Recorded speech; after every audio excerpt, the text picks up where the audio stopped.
Sebelum saya ke Profesor Asep, kami juga melakukan jejak pendapat sederhana melalui media sosial pemirsa.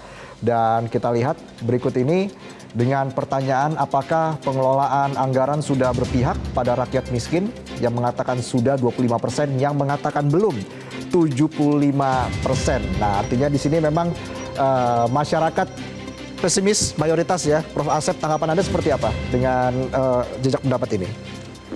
Ya, terima kasih. Tentu ini melanjutkan dari Mas Teguh tadi ya, terkait dengan anggaran yang dirasakan oleh masyarakat kan kebutuhan pokok ya.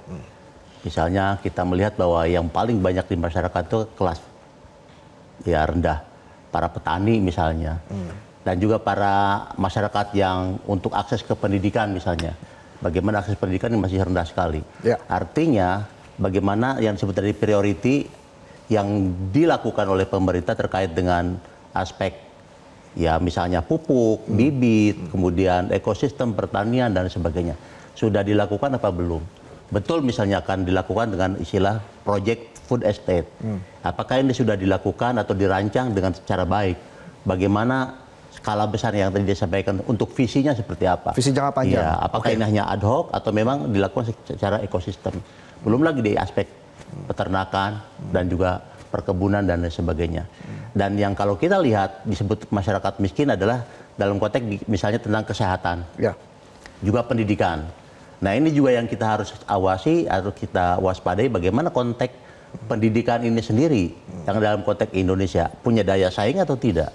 Nah ini tentu yang ketika kita menyebut miskin berarti kita tidak atau belum punya SDM yang memadai, kompetitif di tingkat ASEAN misalnya, jangan jauh Asia, atau di Indonesia juga bagaimana tentang SDM, kualitas SDM. Tapi Prof. Asep, Anda kerap menyatakan dukungan begitu ya kepada pencapaian target-target SDG ya.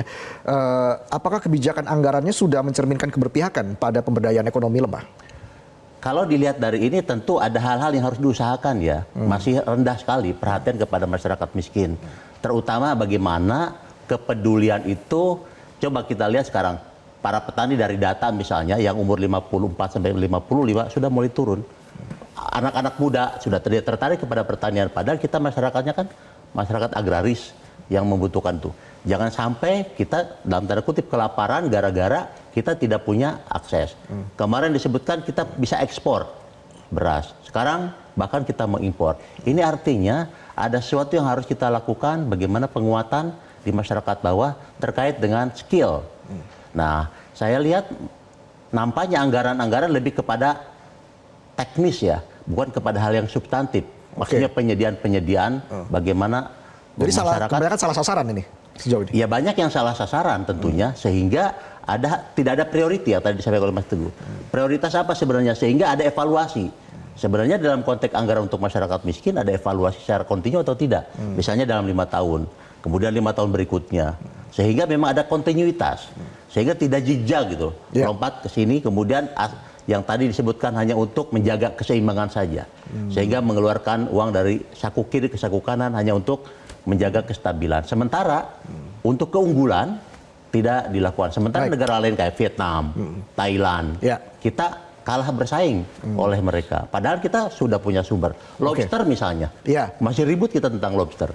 Bagaimana dengan padi dan sebagainya. Ini adalah suatu pekerjaan yang banyak yang harus kita lakukan bersama. Yang paling penting yang saya lihat tidak dibangun ekosistem.